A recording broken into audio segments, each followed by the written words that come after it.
Man, Kai, I see some wild stuff on the internet about concealed carry training, man.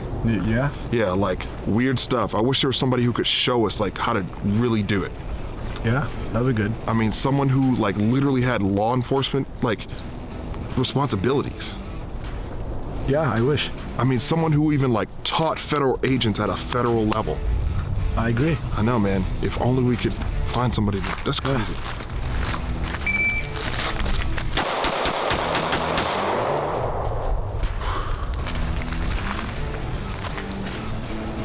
Time, distance, speed.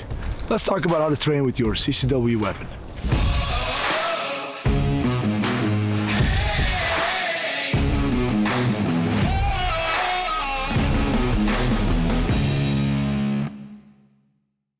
Welcome back to Class Firearms, guys. Kai over here, and Jason was around here somewhere, but I don't know where he went. But anyways, in this video, we're going to talk about how to train with your CCW, concealed carry weapon. Now, there are a lot of stuff to do, right? In this video, we're going to talk about some of the basics. The advanced stuff is for another time. I prefer to do that stuff in person. But besides selecting your equipment, which is extremely important, your equipment placement and how you train with it is extremely crucial. In this video, we're going to kind of touch base with that one. So, when it comes to concealed carry incidents, if you look at the statistics, generally they happen between 3 to 5 yards. That close, like pretty much between this distance. Up to 7 yards, it's kind of pushing, but it happens extremely close by. So in concealed carry situations, like if you, God forbid, get into a situation, they're generally kind of sucky when it comes to distance and time. Time and distance is extremely crucial. Because you don't have that distance, that means you don't have that time, and you have to be really fast with it. And you don't have that, gear on you where you have your sidearm right here, like law enforcement officers or military folks or security guys. So you really have to be able to immediately get to that weapon. So where you carry is extremely important, and just change your direction, get out of the X, create some distance, and engage that threat, whatever it may be, as fast as possible and as accurately as possible. Because we're all responsible for the rounds that come out of our guns. Bad guys don't care about shot placement, but we do. All of that stuff is mitigated during training, and in this video, we're gonna talk about that. So right off the gate, I'm gonna go ahead and show you guys what I'm gonna use in this video, and it's going to be a good old Glock 19, specifically Glock 19M. What is going on? Anyways, the reason I'm using this bare bone Glock 19M in this video is because this is the most sold handgun in the world. There's not another handgun that's sold more than this. I wanted to keep it basic and neutral, a gun that everybody's familiar with. That's it. Now you attach a light, red dots, all that stuff. That's completely up to you, and I do recommend it because with iron sights, if you look at law enforcement statistics when it comes to engagements of threats, they're about 25 to 30% accurate with iron sights. Now red dot kind of almost double that, so red dots definitely make things a lot better when it comes to accuracy and also speed. But I just wanted to grab a good old Glock 19 to get this video started for everybody. Anyways, we're gonna move over to our target back here. And what I'm going to do is we're going to talk about how you move around a threat and how you basically get to your gun depending on what position you carry your gun, and then go from there. All right, so we've got our threat obviously like here. Got a couple of targets here, and we're going to kind of work through over here. We've got a threat over here, clearly. Just sneaking up behind me. You just kind of hit him right in the freaking jugular. But anyways, guys, here's what we want to do over here. Now, right off the gate, I'm going to talk about carry position. Yeah. All right. I've got appendix over here. There's a huge debate out there. You're kind of flagging yourself. You're junk. If you're a male, whatever, and your femoral artery right inside your quads. That's true, but that's the downside. The upside is it's quick. A lot faster. You can maybe create this distance. You can just do that one-handed draw. There's some upsides to it, as well as the downsides. Then you got your 3 o'clock, and you got your 4 o'clock, and you got your 5 o'clock, just like Jason's over there doing it. There's upside to that one, obviously. It's kind of out of the way. You're not flagging yourself. Way more comfortable, for sure. 100%. You can sit, walk around, whatever. But then getting to that thing may be a little bit more challenging when it comes to having clothes over you. Yeah. Now, if you didn't have anything on you, that's super easy. Right. But you got clothes, and you got to be able to kind of get that out of the way and clear it and all that. So make sure whichever position you prefer, you you train. You get a lot of repetitions in. Yeah. All right, be safe, obviously. That's very, very important. And at the same time, guys, when we are, I kind of feel weird when I turn my back and you're there. I mean, I'm like your shadow. Yeah, like. Let's just do that. So, as I was talking to you earlier, the distance and time is extremely important. When you're so close to an assailant, you don't have time, you don't have distance. So things need to happen extremely fast. If I'm carrying appendix, and I've got an assailant right here, which if you guys don't believe me, check out multiple videos on the internet. People are just hanging out right there and somebody walks up and they're trying to rob them, or they're attacking them, or they just simply pull a gun on them. You basically don't have time. So what I want to touch base on here very quickly is carrying one in the chamber or not. There's a huge debate on that one too. For me, this is my personal opinion, I'm not carrying a gun without a one in the chamber. And that's me, okay? If you don't trust yourself, you need to train yourself more. If you don't trust the equipment, you gotta change that equipment. That's all I'm gonna say, because we have seen it time and time again. I've seen it personally, in person. We've also seen a lot of videos. Things happen, you just gotta draw your gun. You do not have time to rack that gun. A lot of people just say that I'm just gonna rack it. Time and distance, I'm gonna go back to it. CCW events, you generally don't have it, unfortunately. So you gotta be really quick. And you also don't have this luxury like we always have. You don't have this either. If this guy is right here and something's happening, he's trying to rob me, okay man, good. And I just do this, sometimes I have to fire from here. I legit have to fire from here. And I know that may contradict from what I said earlier, that we are responsible for every rounds that we fire. But you know what, in a way, not really. If you have this kind of distance and you actually train yourself, this is what we'll do exactly here, which I'm gonna show you, you're able to actually have pretty decent, accurate shot placements. I understand targets are moving. There's a complication right there, but you really don't have any other choice. If somebody's coming at you, they pull a gun on you, you grab their hand, you really have no choice but fire from this distance. Another thing that I really care about, like for me it's extremely important, is if there's a bad guy that's coming at me, I want to create distance, right? You always do, you just don't stand like that. They're most likely going to run at you. So and this has happened to me, numerous times during training. Guys coming at you, you use this hand to just get your gun out. Just create enough distance to be able to get this thing out. Right. If you don't, they're coming at you, now you guys are rolling around, you can't get this gun. So you create this distance, get your hand out of the way and start shooting. This is extremely important. And getting out of the X. The X is very, very important. What is the X? The X is basically exactly what you're looking at. So if you and I are you're in front of me, and if something happens and I just simply do this, right? Even if you kind of lose sight of me, you're going to go shoot or attack where you saw me last. That is human behavior that happens every time, all right? But if you and I are like this and I just hit you or whatever, and I just get out of the X, at least if you just turn back, you're gonna go ahead and aim your gun or whatever you're doing at the last position that I was in. You wanna get out of there, so at least you create that little distraction so you have the upper hand. That's very important. So if I'm right here, and this guy's doing something, hey man, you know what, okay, I'll give you my wall, whatever, and I just do this, I just want to get out of the way. I don't want to just do directly. I mean, any distance is better, but I want to get out of the way. And that is crucial, extremely important, and you want to actually get out there and train yourself. Do a little dry practice, get one of those lasers, you know, yeah. Maybe train with an airsoft gun too, or sim guns if you have access to them, but just to be safe and save some ammo. Or save some money. Obviously, ultimately, you want to train with your carry ammo, your actual gun, but you can get these mechanics down a lot. Absolutely. By just doing dry fire practices. What do you think, Jason? Dry practice is a way to go, man. You just, really hammer something home, down, really awesome. Getting out of this, no matter what you're doing, out of that garment, defeating that garment, that to me is like definitely paramount. So whatever you do, train different garments, overcoats, hoodies, t-shirts, jackets, a beater, whatever you want to say. That to me is definitely paramount. Absolutely, absolutely. So I think let's just shoot some. Yeah. Let's kind of demonstrate some of the parts that I just talked about. Yeah. See how it goes. All right, guys. So I demonstrated a little bit. Obviously, you guys saw on the dummy, but we're gonna do it now on paper. Yeah. Appendix carry for me. 4 o'clock for you. Yeah, and we'll switch. I can go to appendix too. Yeah, we'll go ahead and kind of shoot on paper, see how it is and how this works at speed. Yeah. Let's do it. All right, Jason, so that's your target. You're about a couple yards away at the beep. Just present. All right, you ready? Yep.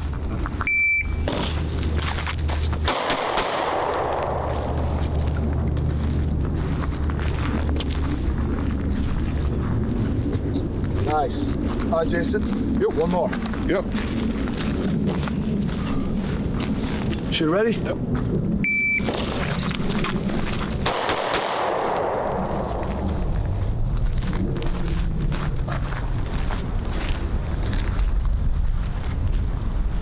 Very well.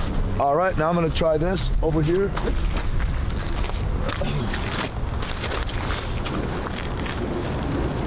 All right. Yep. So you ready? Yep. Stand by.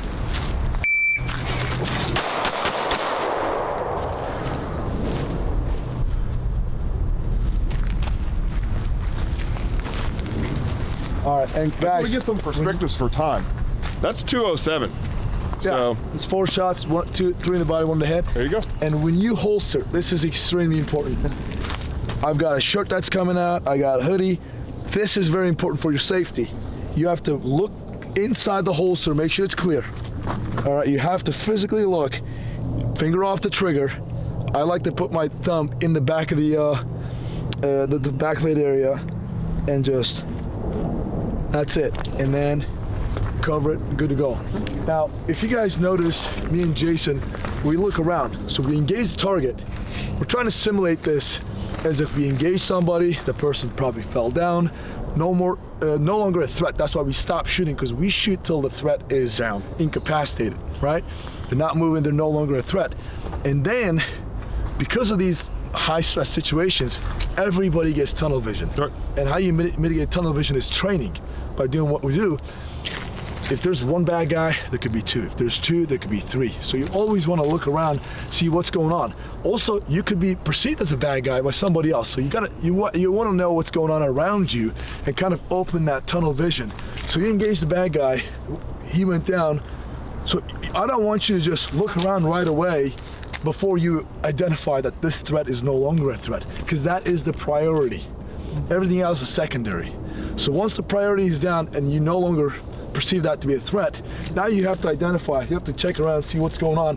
Somebody else coming at you, put yourself in a better tactical position, call 911, whatever you do. But this is extremely important to kind of open that tunnel vision. Correct. And now we're gonna do another one, which is more rare, obviously, but still could happen. You're just hanging out here and somebody comes up and, you know, those stick 'em up type stuff, or something bad happens and you kind of turn around and look back. Or you hear somebody coming towards you, bro, and you can obviously, they're coming from behind, so they're not in your actual visual acuity right in front of you. You don't see them. Exactly. So, yeah. And that they come at you, and obviously you turn around, whichever direction, you see a threat, and then you identify and you do what you do. And we're gonna kind of do that. You want to do that? Yeah. All right, Jason. So you did the obviously front facing from 4 o'clock. Now 4 o'clock back facing. Right? Whenever you're ready. All right.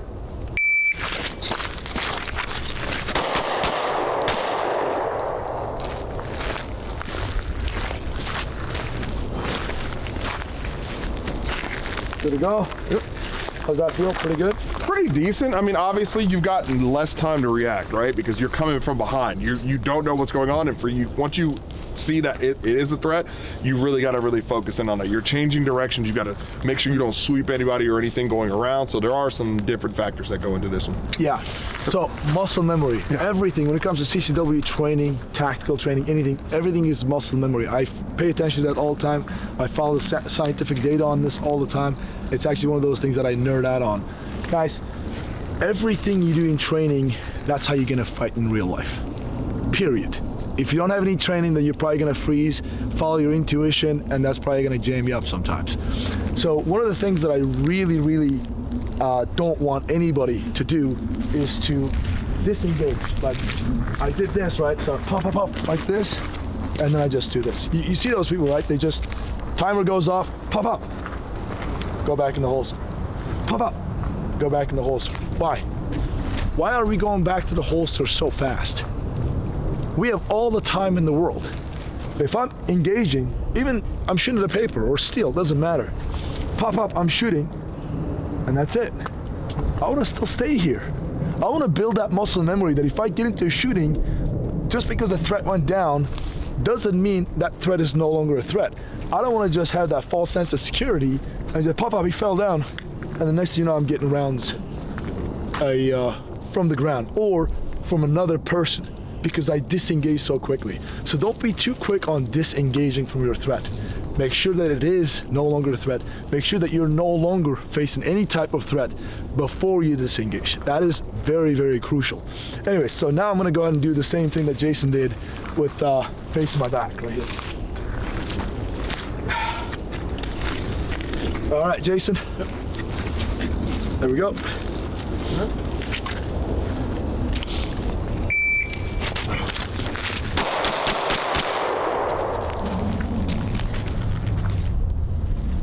And I like track. I'm assuming my target is down, so I track it down on the ground. I change my position, look around, and then I get to a better tactical position. If I'm gonna disengage, then I disengage as I showed you earlier. I gotta make sure everything is good, clear. Be slow, you don't need to be fast on this one, and you're good to go. Then you move on, do what you do. That's about it. And as you guys can tell, we're moving like from 3 yards to 5 yards, yeah. moving, getting out of the X, and still shot placement is dead center, headshots. A-zone, baby. Yeah, it's still pretty good for what it is, and that is because we train. We recommend you do the same thing because you are responsible for every single round that you fire. Now, I wanted to make this a very basic how to train with your CCW video. Anything advanced, I prefer obviously doing it in person, and it is just, there's too many details, too many variables that you have to consider. Shooting around a vehicle, some other stuff that's in your everyday environment. What about force on force? I feel like we should, hit up Kenny and maybe go to AR Tactics, use some sim rounds and really wrestle and see what happens if you have to actually fight somebody off. Absolutely, AR Tactics, definitely shout out to those guys over there. Oh man, great people. We should do that. Force on force totally opens up your eyes, guys. Mm-hmm. Now, shooting at a paper is easy. I highly recommend it because you work on those mechanics. But you know what? When you actually get out there and do force on force, that's when you realize, holy crap, what kind of muscle memory you actually built or you didn't build. Mm-hmm. It is an absolute eye-opener. I love it. I've been doing it for a long time, and every single time I do it, I find out stuff that I screw up on, and I learn new stuff. And anybody who tells you they know everything, forget about those guys. They don't. Nobody knows everything. So, do you want to do Appendix 2? You want to demonstrate Appendix 2? Yeah. It's up to you. Yeah, knock it out. Sure. Right. Move that over. Of course, coming from the 4 o'clock, getting these clips, these deep concealment clips, move it over to the appendix side. The appendix rig, make sure you hit those clips. In there. All right.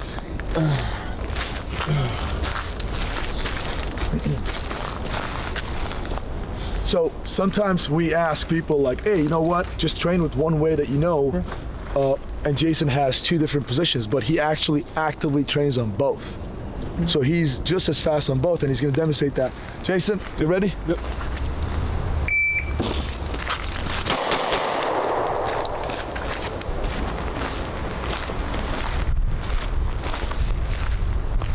All right, Jason, This is your second round. Ready? Yep.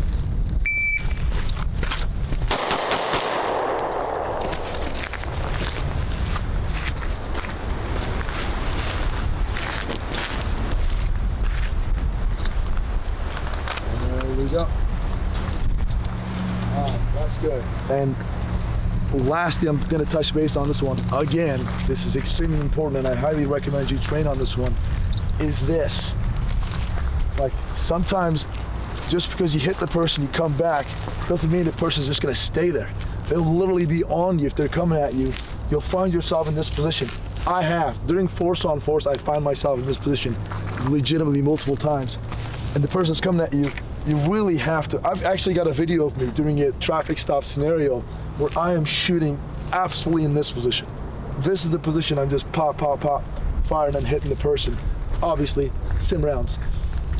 If you're not trained on these positions, these like position 2 that I call. From this position, it's extremely important. And let me show you another thing. Oh, if you're rolling around, you do contact shot, somebody's on top of you, sometimes people just do contact shot. This is very important, that if you do a contact shot on a semi-automatic gun, you're probably gonna have a malfunction. So these are really crucial bad situations, and I hope you don't find yourself in, but things to consider. If you do a contact shot, in like just like that, right? So I'm just gonna go for a 1. This actually is a Glock. Do you see how it was? Yeah. Yeah, this actually cycled pretty good. So it won't. Look at this. I want camera to show this. See, it goes out of battery. The gun will not fire because it's out of battery. It does this. And sometimes you'll fire it, but it comes back in battery, you'll have a misfeed. You're gonna have malfunction. So you definitely wanna kind of try to keep it a little bit close to you, right here. And over here, in this very position, you're less strong, okay? This is good, this is dandy, you could probably shoot more accurately, but to lose your gun or some other stuff, you're less strong here and you're stronger here. You can hang on to this gun a lot better from this position than right here. There's a few things that I just remembered and I want to go ahead and add to this video.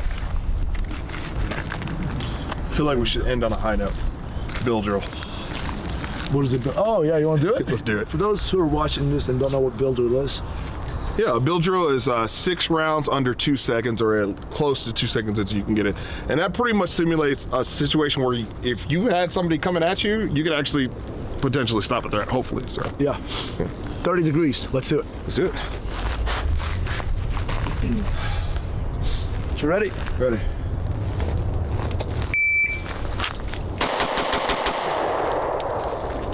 Very good. That's actually good shooting. Good shot placement. Very good. A zone, and it is 231. Ah, almost. That's good. That's very good. Hold on. Hold on. Shooter ready? Yeah. Stand by.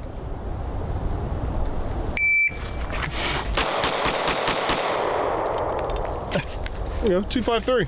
Yeah. 2.5. I'm happy with it in this cold weather, dude. There you go. Yeah. That's good.